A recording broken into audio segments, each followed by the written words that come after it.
centre that I work with, and maybe sort of 3 kayako who will come and be on board with that, which is exciting.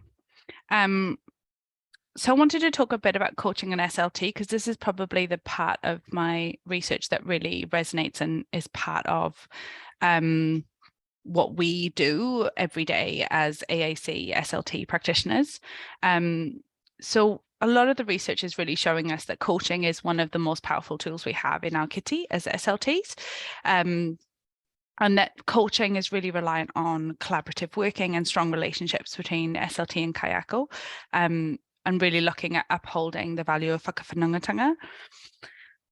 One of the things that is probably a misconception about coaching is that it is a significant investment of time. I think some perception about collaborative or consultative service delivery models of therapy is that it takes less resources or fewer resources than if we were doing sort of more traditional one-to-one therapies. But actually, the evidence really shows us that actually it requires the same amount of input. It's just using our hours and our resources in a different way. So rather than just working with the child, facilitating strategies with the people around them. And what's really exciting about coaching is it's got the potential to create ripple effects across all tamariki within an early childhood setting or whatever setting you're working with, and not just with students or tamariki that are identified as having speech, language, and communication needs. So the research is being carried out across 4 research phases, which is understand, collaborate, notice, and reflect. So with the understanding part, that's about sort of having a focus group, gathering that information around what the kayako know and understand about te kōrero, what they feel about coaching. And then the collaborative part is where we will come together as a team, essentially, and identify which strategies from te kōrero the kayako want to focus on, and then providing coaching around that. They'll go and implement that strategy in their daily practice, and then they'll come back and we'll do some reflection together. They'll go back and modify some of that, and then we'll move on to the next strategy that they're learning about, that they've identified, and we do that across 3 strategies. And then at the end of those sessions, which are about 8 sessions, there'll be a reflection opportunity. So a focus group where we'll kind of come together and they'll share with me how they found the coaching, and if there's any change between sort of their perceptions pre the sessions and post, and also sort of their knowledge and confidence with sort of using te kōrero as a tool. So I'm at the process of applying for ethics and hoping to do sort of recruitment and intervention sort of early-ish next year, depending on where we get to with things. And then I wanted to talk a little bit about relevance to implementation of AAC. And what's worth knowing is Te Kōrero now makes reference to AAC in their resource. If you aren't familiar with it, it's available on the Ministry of Education website. And it does reference sort of digital and alternate communication as part of talking around strategies, which is really exciting. And when we think about how we support whānau, kayako, whoever we're working with in relation to AAC, we are often using strategies that would be associated with coaching, where we sort of show, encourage, guide people. So it's sort of understanding how early childhood educators are finding coaching when we're working in those contexts, I think will be really useful. And what is really nice is that Te Kōrero is a resource specific to Aotearoa, and it's got a really lovely bicultural lens. And that's something that we can really utilise in our practice in the early childhood sector. So that's where I'm at with that. And I kept it brief because I'm not very good at that usually, but hopefully that was brief enough. Thank you so much, Fern. That was really awesome to hear the beginnings of your research. So all things going well, this is planning towards next year. Is that what you said? Yeah, that's the plan. Is the scope kind of going to look locally in kind of your area in Auckland, or is it going to be wider than that? Yeah, so I'm going to try and use convenient sampling, because one thing we know about coaching is that relationships between the coach and the coachees is really essential. And so if we can, what I'm looking to do is approach early childhood centres that I've been working with or that I've got strong relationships with, and approaching them to kind of participate at this point, so that we've kind of got a bit of a foundation of that relationship in place. Mm-hmm. Yeah. Fantastic. And do you have any kind of hypotheses on what you're going to find at this stage, or what you're kind of hoping to tease out of there? Helen, no, it's not my PhD. I haven't lost my mind. This is just my master's. People keep making reference to PhD, and I just can't. Those of you who've done it or are doing it, I just absolutely take my hat off to you, because it is, master's has been, it's amazing, such a privilege to be able to do it, but takes a lot of brain space as well. Yeah, so I think what I'm hoping to find is that there's an increase in confidence around really kind of utilizing and using those strategies, and that, that we can demonstrate that coaching over, it is a significant, we're asking people to participate for 8 sessions of coaching. That's a fairly decent commitment, especially in a teaching crisis where there's staffing is a major issue. So so what I'm hoping to kind of demonstrate is that is actually what we need to be doing, that sort of this idea that we can provide a coaching service on fewer sessions is not really realistic, and that what we want for our tamariki is actually that we've got a good solid relationship between kayako and SLTs, and that solid relationship facilitates good language and communication skills and strategies used within the centre, which then uplifts and elevates all tamariki, and not just not just that kind of individualized, this is the student that we're working with. And we're also moving away from that idea of that. So I'm not collecting any data around around the tamariki. So we're not looking at measuring tamariki against norms or their peers. We're looking at, how we facilitate our adults to do, use those strategies, feel confident using those strategies, building it into their everyday interactions. I think someone just said bit more about what your coaching will look like. I'm kind of basing it on the strategies that we've used, basing it on the Sheldon and Rush coaching framework, and I'm using some of the skills and strategies that I've used through running camp courses at Talkbank in the past. So it's going to be a lot of, and from a cultural perspective, I've spent some time speaking with Emma Quegan around how we can make this sort of really a culturally safe space as well.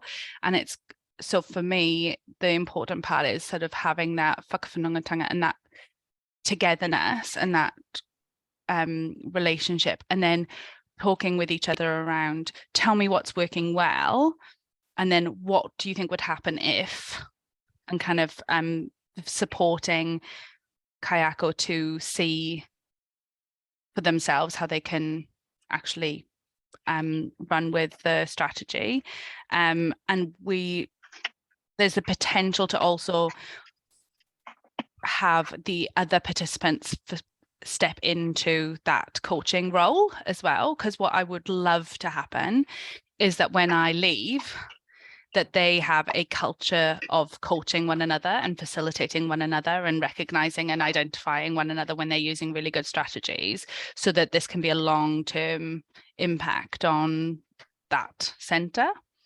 But that will be decided by the participants, and we'll have to talk about mana and keeping that safe. So, we don't want, Joe Blogs kind of being like, oh, I wouldn't have done it like that. We kind of want to make it really safe, a really safe place. So it'd be sort of in collaboration with the participants.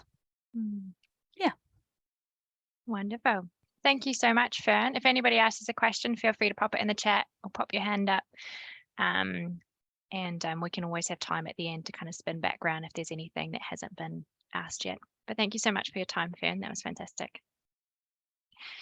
Wonderful. All righty. So I will now pass to Gail Arriola-Bagayas, who will be sharing on her research, which was around exploring the perceptions and experiences of SLTs in New Zealand schools on aided language input as an AAC intervention. So Gail, the floor is yours.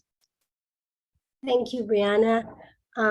Yes, so hello everybody, and I'm pleased, although I'm quite worried in terms of presenting because I did my thesis last year, so it's sort of like, but I'll try my best. But first, before I share my screen, I would like to take this opportunity to thank all the SLTs who participated in the research, because your responses, your input, and everything you've shared actually provided the richness to the data that I was able to put in my thesis. So thank you for everything that you have shared. So let me share my screen. Goes.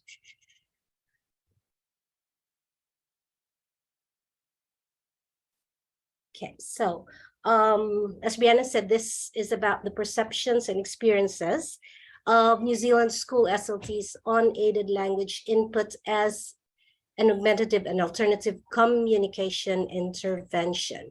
So as a background, like why I ended up with this topic, as SLTs, we all know the key role, the importance of our role when we provide intervention for students with complex communication needs, especially those who use AAC. And aided language input as an approach to intervention obviously involves the communication partner modeling their system, the communication system, both during both natural and structured interactions. So we know the role that we play and that the importance of communication partner instruction in AAC intervention. However, there's quite a lot of research around the effects of aided language input on the language and communication skills of individuals who use AAC. And there's also research around communication partner instruction. However, there's only a few studies that actually explore the perceptions and experiences of our own profession, and especially around our clinical practice. So given the key role that we play as SLTs in AAC intervention and the importance of providing the communication partner instruction, this research then wanted to delve more into that, our experiences and our perception of the intervention in a school setting. The research participants were SLTs who currently worked in a school setting and who provided ongoing support to students with complex communication needs who are using or are still learning to use AAC. And we looked at the research questions around the importance of aided language input for SLTs as an AAC intervention, the practices that were implemented to support or facilitate aided language input. And we also looked into how effective these practices are and what factors influence success of these practices. So we, when we talked about the factors that influence success, so we both looked at the facilitators to the success of the provision of aided input, or what the barriers are when we provide aided language input. A convergent mixed methods research design was used in this study, and a survey was employed to collect both quantitative and qualitative forms of data, and this was then followed by a qualitative interview to provide additional information and contextual data based on the individual experiences of the SLTs identified for the qualitative interview. And then the survey from the information, from the survey interview analyzed separately and then integrated and reported together in the final thesis. The results are presented in the following sections. So first, the background information for each participant, the professional learning and development specific to AAC and also their AAC background and experience, and then what the aided language input looked like in their clinical practices, and then the facilitators and the barriers. In terms of just presenting this today, I'll be mostly presenting all of the results in like a summary format or in table format, but there's quite a lot of, as I said, the richness of the data, there's quite more detail in terms of, especially around the experiences of SLTs, there's quite more detailed around it in the thesis itself, which I wouldn't really be able to capture as a whole in the presentation today.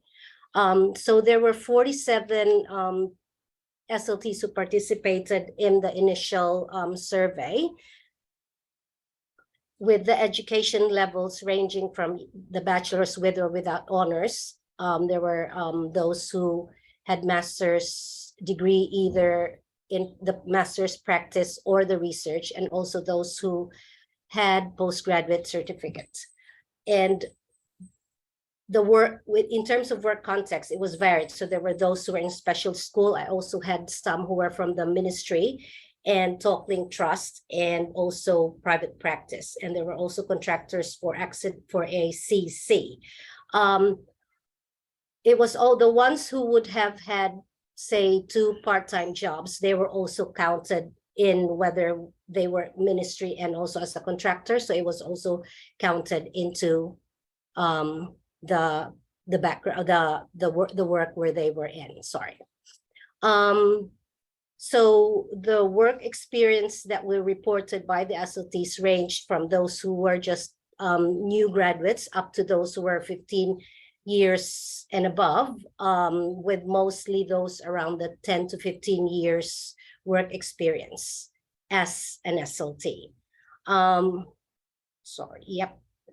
And we also looked into the professional learning and development that they had, both while on training, which is in blue in this presentation, and after university.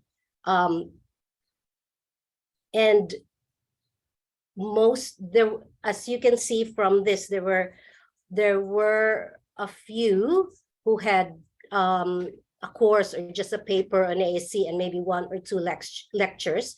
And then their training after university was mostly around attending trainings or workshops, and also being involved in special interest groups and doing self-directed study, and also taking part in the CAT level 1 accreditation courses. We also looked into their AAC background and experience, which in terms of just the years that they were involved in AAC. And again, it ranged from those who are also new grads, and then those who were 15 years and over. And their caseload specific to AAC, majority would have, from the responses that we gathered, there was around maybe 11 to 30 in that range that would have had around those number that were only specific to AAC. So that doesn't mean that this is their only caseload, but just the ones that were more specific to AAC. And then we also looked into the specific AAC systems they used.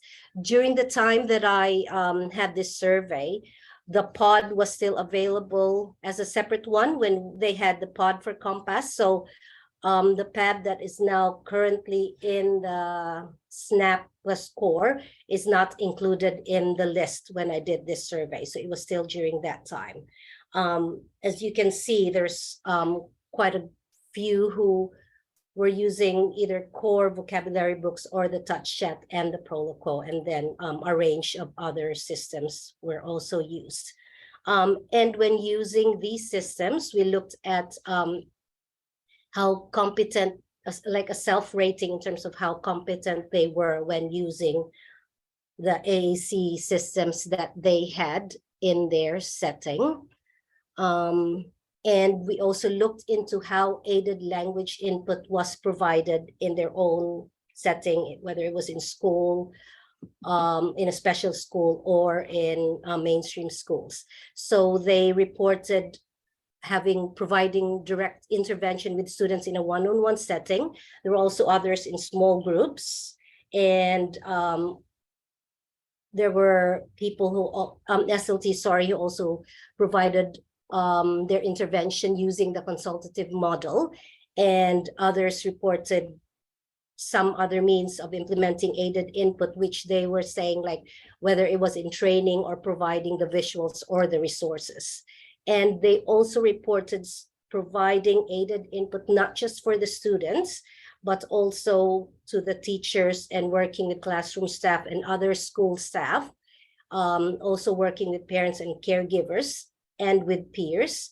And they also worked with other communication partners, for example, therapists, like if it was in a special school setting, the physiotherapist, occupational therapist, and also community respite care and other support workers and caregivers. In terms of the type, what the support looked like in their clinical practice, majority reported training or providing courses around AAC, while there were some who also discussed and talked about how they provided coaching and what modeling looked like, the resources that they provided, and how they did provide intervention in a classroom setting or also through video modeling.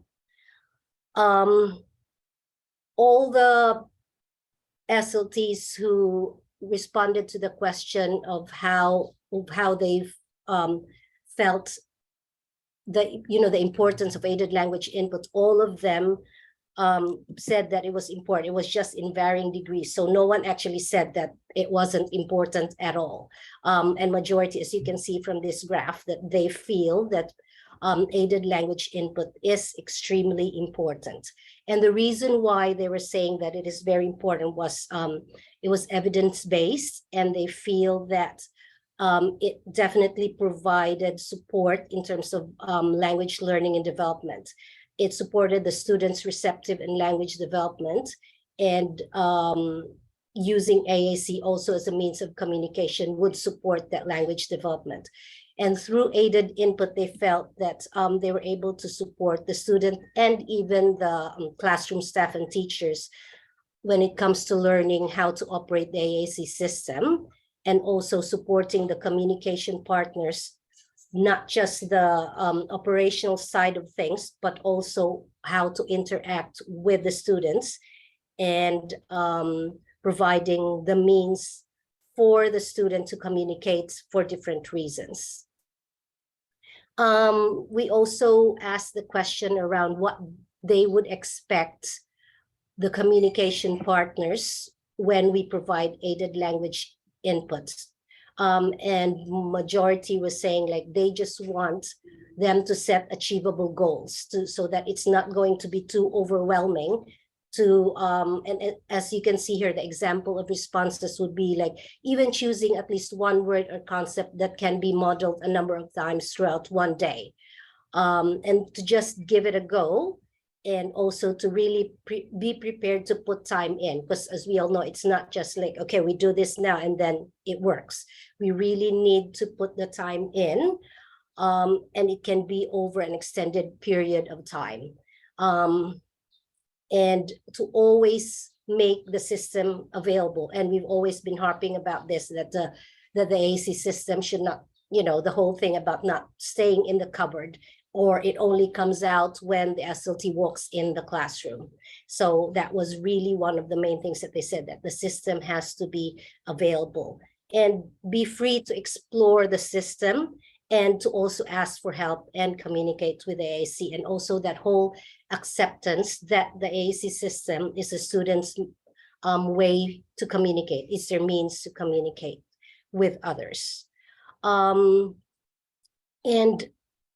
what they were also asked, like what effect that they have observed after providing, or during the course of the when they were providing aided language input as an AAC intervention. And the main things that they observed were the changes in observable behavior, the change in thinking, in terms of just like they can see the communication partners have that understanding of the importance of really providing a means for the student to communicate, and also seeing the change beyond the classroom setting, that other teachers were also helping other staff provide the implementation, like whether it was another teacher or classroom teacher aides. So in terms of just the effects that they observed with the students, they report, and they were given a list for this one. They reported the students were able to effectively communicate their needs and preferences. They also reported an improved in vocabulary, increase in the number of words and sentences, and also the improvement of their receptive skills.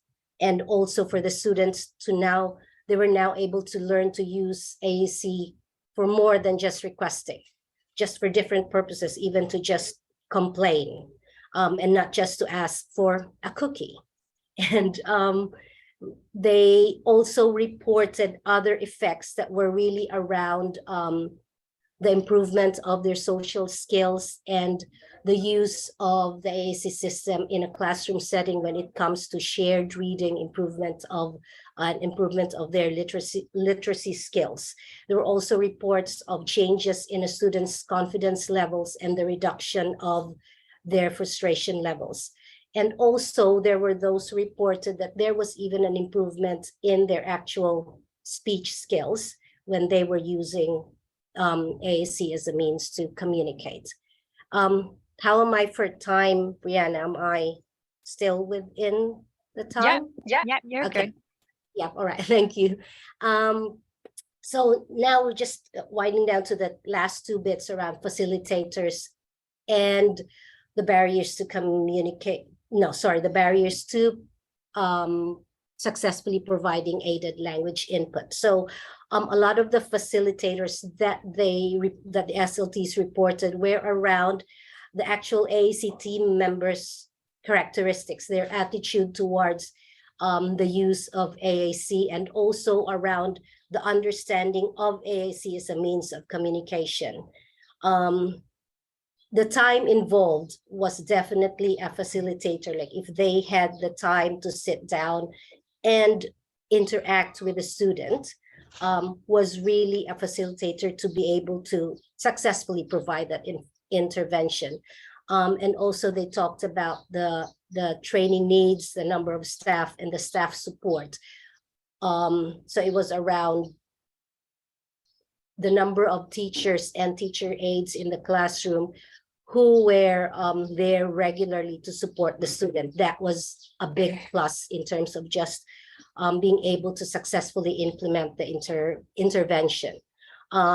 Obviously, management role, the support that management provides and the policies around it. And then again, the availability and access to the system, people in the environment, the classroom environment itself was also identified as a facilitator.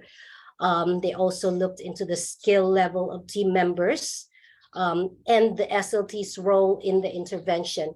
And this was where a lot of the SLTs mentioned that being able to actually provide the intervention directly was a facilitator and not just providing it as sort of like a consultative role, and also around the AAC system and its use.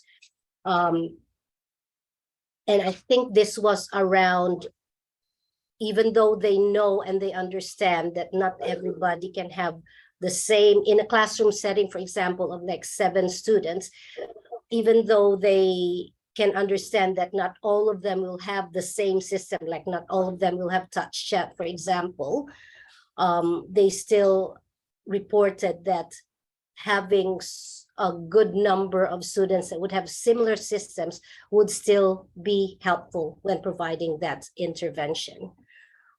So going now to the barriers. So it's sort of like the facilitator in terms of the characteristics of a team member would also then mean the opposite of it can also be a barrier. So in terms of just the attitude. So if they're open as opposed to not being open to accepting the use of an AAC system. So it's sort of like you could see if it was identified as a facilitator, the opposite of it would obviously be then what they would consider as a barrier. So you could really see that the themes here are from one end to the other. So again, there's the understanding of aided language input. So once they know how to do it and they understand the importance of providing the intervention, and that would then be considered as a facilitator, as opposed to if they already have perceptions of preconceived ideas that, no, that takes time, no, it's very difficult to use that system, that doesn't work. So it's very, it's not impossible, it just takes time to really see that success. And again, if we talk about having the time as a facilitator, then obviously having very limited time, and the time it takes to train and to implement is also considered a barrier.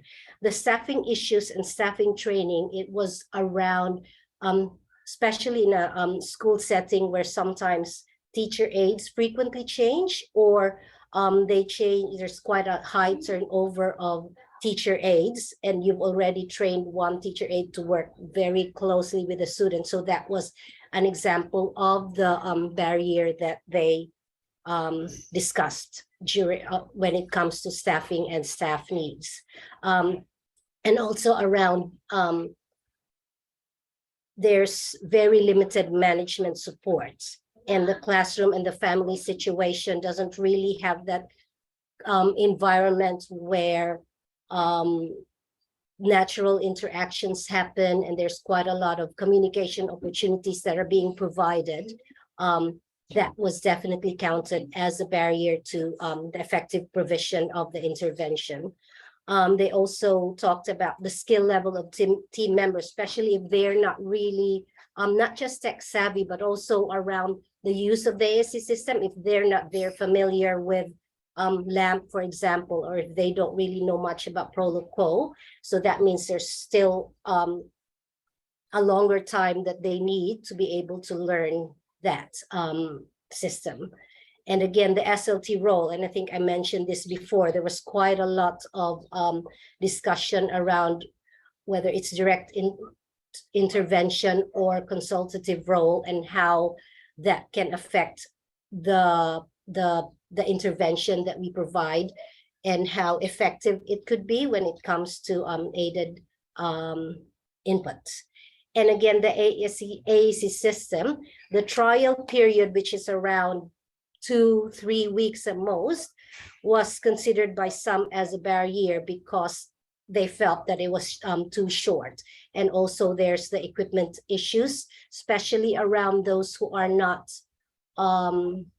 near a city or a talk link center. I think that was what was, like if it takes time for them to be able to get the equipment that they would need. And also the funding issue around not just the funding itself, but the process of getting funding and the resources that they would need in order to implement and have that AAC system in place. So that was also considered a barrier. The SLTs were also asked what support they actually feel they need to be able to effectively implement this intervention. And there was that whole discussion around caseload reduction, the PD opportunities that they would, not just they as SLTs would need, but also for them to be able to train staff, and also around supervision and networking, resourcing. And there was a very good discussion around the actual university level training around AAC, specific to AAC, and also the importance of having to have that management support in the school setting when it comes to implementation and use of AAC in schools. Okay, so I'm almost done. Directions for future research would be, because this was around this, the thesis, the research was in a school setting from 5 to 21 years old, so it may not be generalized to the overall population of SLTs in New Zealand, who also provide AAC intervention in other settings. For those, for example, for those who work in community settings, workplaces, and respite care. And there wasn't much discussion around the effects of aided input on actual social communication skills. And I feel that having this kind of research would expand the current research literature and provide more insights on the changes. And also the whole school approach to AAC also would be important to have to be investigated further. And the implications for practice and service delivery would be around the importance of collaboration and management support, continued focus on language intervention, and also the importance of education and training level related to AAC at qualifying level or at university level. And it would be also good to look at the service delivery provisions when it comes to AAC.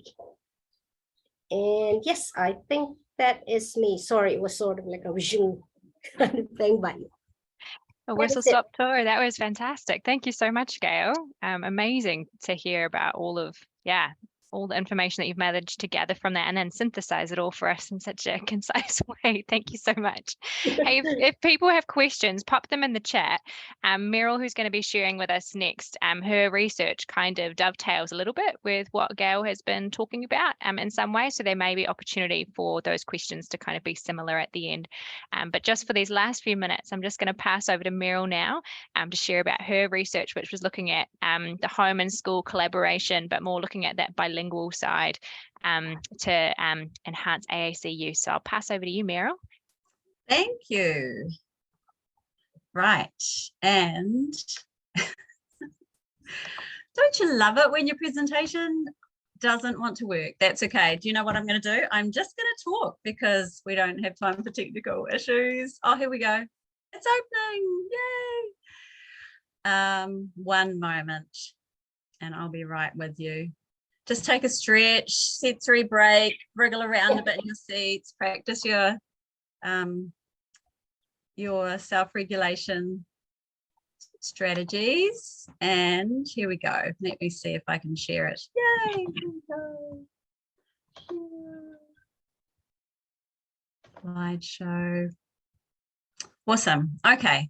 Hey, that's been amazing, Fern.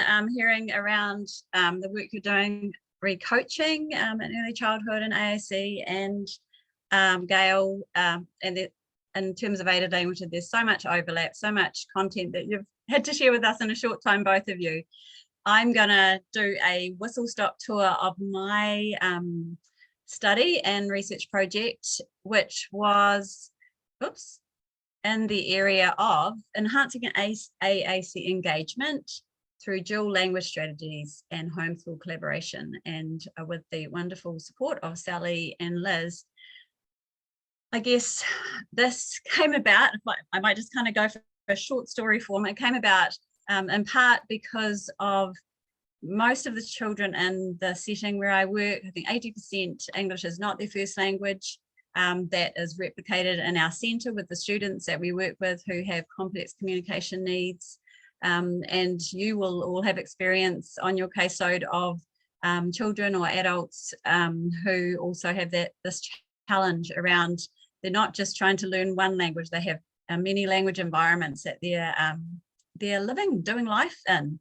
So this was the kind of combination, I guess, of trying to increase in my practice and with this particular child, the use of dual language strategies, understanding more about how, what does the research say about dual language development for children, and looking also at the homeschool collaboration, how we can use those relationships to try and enhance our AAC engagement. So yeah, I talked a bit about the context, where I am, skip through that. I think we've probably touched on in this SIG and others around those the AAC skill development. And if you want to do some more looking, you can, I think the article I was looking at, Light and McNaughton, 2014 article is really good for just sort of digging into those different skill areas, or the AAC profile. I'm sure you're mostly all aware of. And I guess what I want to focus on here is that communication partner intervention piece.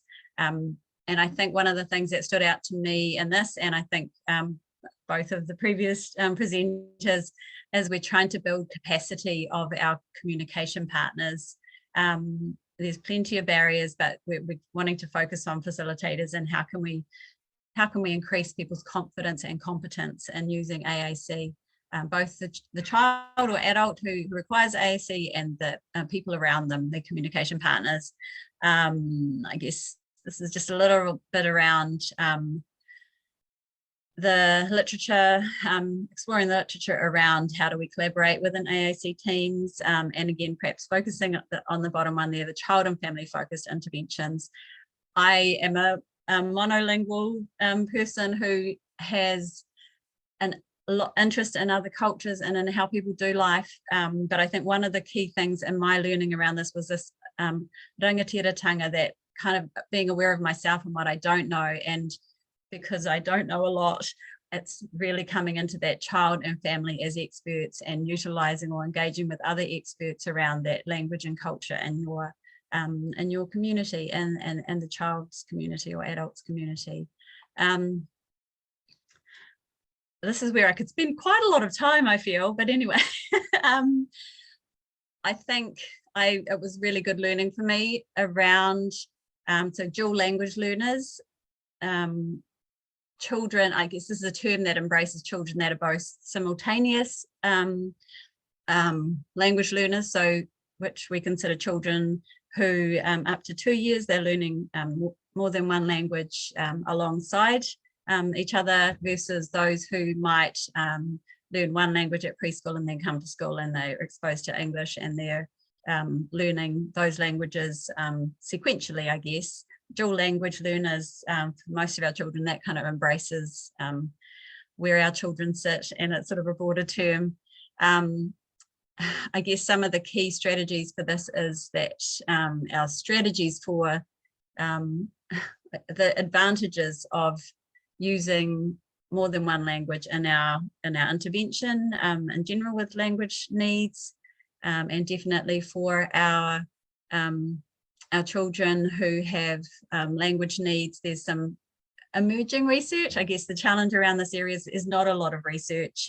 That was my challenge in exploring it, but it's also the challenge of our field of needing more research done in this area. But what we do know, there's a lot of information around, I guess, expert opinion that people, individuals, children deserve the right to have the languages of their environment available on their AAC systems. We can't just have one language for one context. We need to consider this. And I guess the big picture, so Gloria Soto has done a lot of work in this area, and there's some good sort of commentary articles, I guess, and recommendations around the importance of this and how to go about it, which you could have a look at. We could send some links to those articles.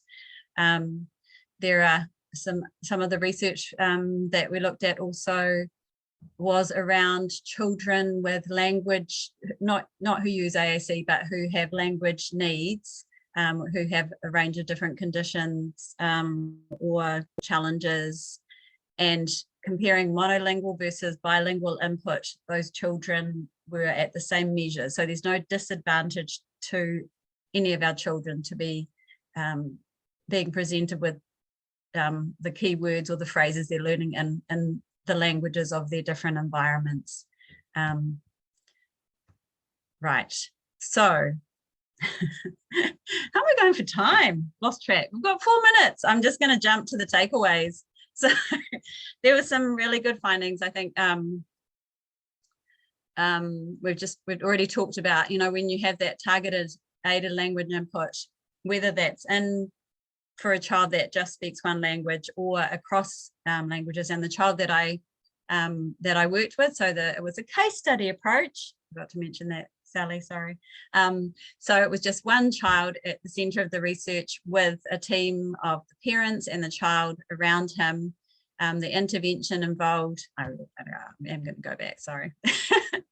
The intervention involved assessing an observation of him in those environments, and interviews with the people that are his key communication partners, some sharing knowledge together in our planning time, and then an agreed plan of the vocabulary that we were going to target, which was really insightful vocab that Dad shared around the child expressing his feelings and being able to indicate whether he was safe or not safe, and then being able to ask questions as well and share information across settings, and then the reflection, the observations, interviews at the end. And I think across all of the,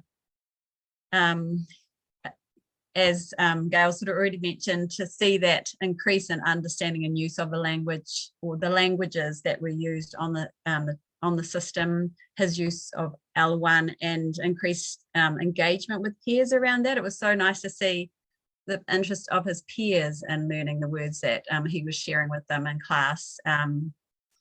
And the child himself really was the driver of the practice and opportunities that were created for him to use those. He was sort of a teacher in the class of that language, which was an amazing experience for him, and really brought a good shift around the adult perceptions around use of AAC, their confidence in it. I think sometimes he was the teacher as well of where to find the vocabulary, and which words he was going to, introduce, I guess, to his peers. And yeah, one of the comments that Dad made was that the use of the bilingual vocabulary on the device gave Mum, who's less confident in English, a way for them both to communicate with both languages, which was, really amazing. And that growth and shared understanding, I guess, really seeing the child through the eyes of the parents because of that, having a bit more language and cultural insight into, how they saw him and what was important to them. I think one of the things Fern mentioned was that piece of relationship, coming back to relationship is so key, isn't it? And I guess, again, particularly when we're looking across cultures or across areas that we don't understand, like the intricacies of the language code of another language, it's huge, and we can only make a start, but we're dependent on each other. We have to have that shared connection and ongoing shared conversations when we can. I know that's not always the case, depending on the setting you're working in, and in a school, that's certainly something that we can come back and revisit with parents. But definitely some really encouraging and positive takeaways from the study myself, in terms of seeing the changes in the child and his access to his own language through his AAC system. And in the family and the team and their motivation and shift in their understanding. And I guess what we're saying, what we know is that we need to provide access to kids in every language that they need to function and that they need to do life in. Child and parent voice is key. And I think one of the things, you probably listen to all of us present, and this is a slightly whirlwind, thrown version of my presentation, but what I want to say is it might sound overwhelming, the things we've done, but I think start small. We just took some target language that was agreed upon, and Dad programmed it in with his own voice into the device. And the other thing is work together. If we communicate together, even through knowledge from TalkLink and what they know, or through each other. Have you got a child who's share on the SIG? Have you got a child that you need to work on a bilingual device who speaks Mandarin? And trying to share some of these resources together, I think would be really important as well. But start small. Don't be overwhelmed by the fact that it is huge and you're talking about massive systems. Start small, work with your family and your class team or your communication partners. And that's me, a whirlwind tour. Thank you, Meryl. That was wonderful. There were just a couple of quick questions that came up that should be quick to answer. One person was asking what the AAC system that you were using were, and the other one was around what was the first language of the student that you were working with. Great question. So the first language was Gujarati, and the what was the other question, Bree? The AAC system. Oh yes, so the child used NovaChat, that was his funded AAC system. Unfortunately, it broke I think just pre us starting the yes to Sally, to your question. The device broke and it went off, and with COVID everything took a lot longer to be done and to come back. And so in the end, because he was using a word power kind of setup, we set it up on a touch chat device that we had from school, and so he was able to use that. But it was a good example of a barrier, but fortunately there was an option for us to be able to continue, or we would have had to try and find another child or put that off. Wonderful. Man, it's just been so cool to hear from all three of you, Meryl, Gail and Fern. And as you said, Meryl, kind of to summarize earlier, there just seems to be a real focus and theme around how do we build up the competence and confidence of the communication partners that we're working with, whatever language they're using and whatever context that they are. And it's cool to see so much local Kiwi research coming up in this area and kind of really championing that. So that's really exciting. Yeah. Well, guys, as usual, we'll put out links and any research that these guys wanted to share and things like that, and there'll be the recording online. And I know that we've just popped over that 2 o'clock, so I'll close now in our karakia. Thank you for attending. Wishing you all a wonderful Christmas and New Year's, and hopefully a break in there as well. And we look forward to connecting again next year. So I'll just close in prayer. Unuhia, unuhia, unuhia ki te uru tapunui. Kia wātea, kia mama, te ngākau, te tinana, te wairua. Hoia rā ka whakairea ki runga. Kia tina, haumie, huie, tai kie. Ngā mihi nui, kia koutou. Kia ora, guys.